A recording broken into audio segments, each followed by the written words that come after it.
Today's trends in the news. Hi, this is Gerald Celente. It's Wednesday, March 29th, 2017. And here are some of today's trends in the news.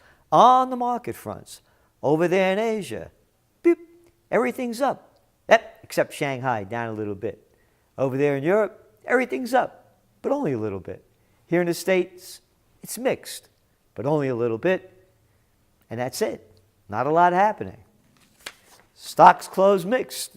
In the U.S., down about 40 points. Quote, the market is trading in a wait-and-see mode to see whether the administration will be able to move on with tax reform, said the CIO of Bryn Mawr Trust. So, the equities have rallied on strong expectations with Trump. Him signing this stuff about deregulating, some laws and bringing back coal, that's more for show. Not going to do a lot. Quote, what's frustrating is I don't know if yesterday, meaning yesterday when consumer confidence hit a 16-year high, is an indication that things are back on track, said Tom Siomedes, head of Hartford Funds Investment. There seems to be a lack of progress on the Trump agenda. A lack of progress. So that's why we have these markets flattening out. If there's no real progress, as we keep saying, we're looking for at least a 10% correction, considering that when the Dow and the NASDAQ hit their high, they were up over 12% from Election Day 2016. So a 10% correction is what's expected. In economic news, in the States, weekly mortgage applications were flat. Pending home sales data showed a 5.5% increase in February. Gold, up a little bit. That Brexit thing happened, but we don't see a lot happening from that either. That's played into the market. The markets are basically flat. And gold is in a trading range now. It has to break strongly above 1260 to push it forward. It's having trouble doing that. So at this point, it appears more of a downside risk. Importantly, SPDR Gold Trust, the world's largest gold-backed exchange-traded fund, reported an outflow of 1.8 tons on Tuesday. However, we've been reporting stronger demand from China and stronger physical demand from India. So the way the markets are played has very little to do with gold on the streets. And oil. Well, oil went up today. That's what helped drive the Dow up over 2%, because U.S. crude inventories rose less than expected. Big deal. And supply disruptions continued in Libya. And the OPEC folks are saying that they're going to do another round of holding back on production. And they say that right now the last round is in 95 compliance, 95%. But let's go back to Libya. Why isn't anyone talking about the people that caused the problems in Libya, that created the radical groups, the militants that are overthrowing the Assad regime in Syria, the ISISes in Iraq, all brought to you by the murderer-in-chief, Barack Obama, slimeball Sarkozy, the little Frenchman of nothing, and Cameron was there before, gone today, a nobody then and a nobody now. All these murderous people that have caused these problems, no one talks about it. It's gone. And so is Libyan oil production. And what else do we have here? Israel's sea border dispute with Lebanon risks deterring oil investors. There should be no sea dispute with Lebanon. Everybody should know it. God gave it to Israel. Yeah, it's in the Bible, chapter 7, paragraph 3, section 8. Yep. They'll take anything that they want, and the United States will fight along with them to make sure that they get it. You remember yesterday, I read about Carlos Slim, that billionaire down in Mexico. And you remember the week before talking about Geely, the Chinese automaker. And yesterday about how Carlos Slim is doing a deal with China's JAC Motors as they focus on the Latin American market.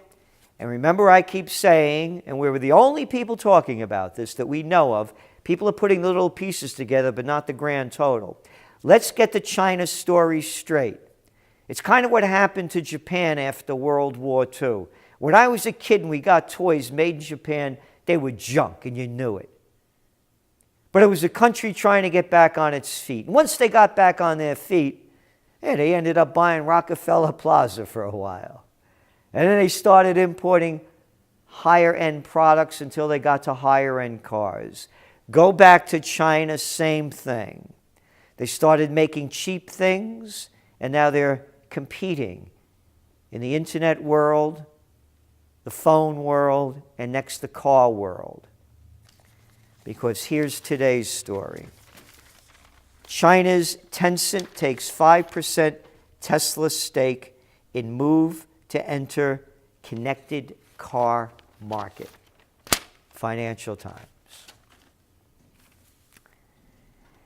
You know those banksters like Wells Fargo, who did that dirty deal that opened up fake accounts? Yeah. Well, they gave that CEO a 17% raise. That's right. Then you had Credit Suisse increase bonuses despite posting big annual loss. So there's a little story that came out from Oxfam. You remember Oxfam? Yeah, they're those people that show that 8 billionaires have more money than 3.6 billion people.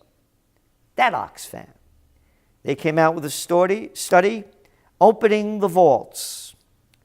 And they're showing about 25 billion euros in the biggest European banks are hidden in tax havens. Isn't that wonderful? Tax havens. Yeah.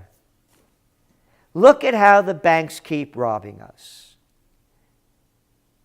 We don't pay our taxes, boy, they crack down on us. But you look at what's going on, whether it's the Googles, the Microsofts, the Apples, the Starbucks, the Gaps, one after another, they're hiding the dough in these tax havens. Isn't that a nice word? Tax havens. Look at the banks. You remember the con man, the arrogant liar-in-chief Obama. Yeah, he was going to make those people pay, those banksters, for the crimes that they committed, and not one head rolled.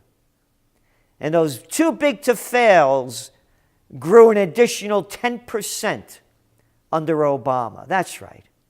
Those big banks began to get big under Slick Willie the Slimer Clinton. Back in 1992, the biggest banks controlled 10% of the nation's banking system. Today, 45%. We are the little people of Slavelandia, and they call it populism when you speak out against it, and right-wingers. Oh, and angry for not liking to take it up to you-know-what. Yep. Too big to fail in capitalism, no such thing. Rise and fall on your own merits. But In fascism, the merger of state and corporate powers. That's what we have. And when you talk about tax havens, how about that guy, JFK? Yep. And you know I have a photograph of me and John Connally, the fellow that was the governor of Texas that sat in front of him. I have a picture of me, him, and his wife, Nellie, in front of the book depository. I've been writing a word about that in the Trends Journal, talked about it a number of times. That JFK, the one that was assassinated, he was going to, quote, put these tax havens out of existence. Guess they put him out of existence, didn't they? So that's where we're going here. Let's get this story straight. It's one big ripoff after another, and we're the people paying for it. And paying more and paying more in wars and atrocities. But no one seems to care. It's off the radar. U.S. boost backing for Saudis and United Arab Emirates. The Trump administration has significantly increased military support for Sunni Arab states fighting al-Qaeda and Iranian-backed militias in Yemen. This is from the Wall Street Journal. The Houthis are not backed by Iran. There is no proof, but hey, there's no proof of anything, but they make up fake news. Oh, and we have to support the Sunnis because the Shia, bad, huh? Oh, you know that. Of course. The Trump administration is also moving to resume sale of precision-guided weapons to Saudi Arabia. Yep. Senior U.S. defense official, assholes, said much of the Trump administration's Yemen strategy is now tied to military alliances with the United Arab Emirates.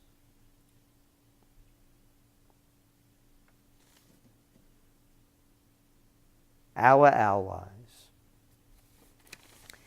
So when you talk about lies and fake news and slimy prostitutes in America that only promote hate, how about the story that came out in the Voice of America? Hardly a left-wing source, but a story that has not made it to any of the major newspapers in the United States. Cyber firm rewrites part of disputed Russian hacking report. U.S. cybersecurity firm CrowdStrike has revised and retracted statements it used to buttress claims of Russian hacking during last year's American presidential campaign. Voice of America reported yesterday that the International Institute for Strategic Studies, which publishes an annual reference estimating the strength of the world armed forces, disavowed the CrowdStrike report and said it had never been contacted by the company, although they said that they were, obviously. CrowdStrike was the first to link hacks of Democratic Party computers to Russian actors last year.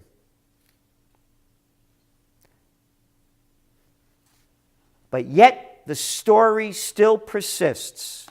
And not only does the story still persist, you have murderers promoting America's hatred toward Russia and using this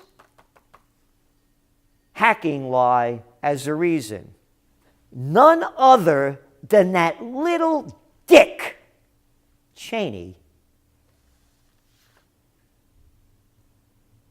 who said in a speech on Monday that Russia's alleged involvement in the election should be considered an act of war.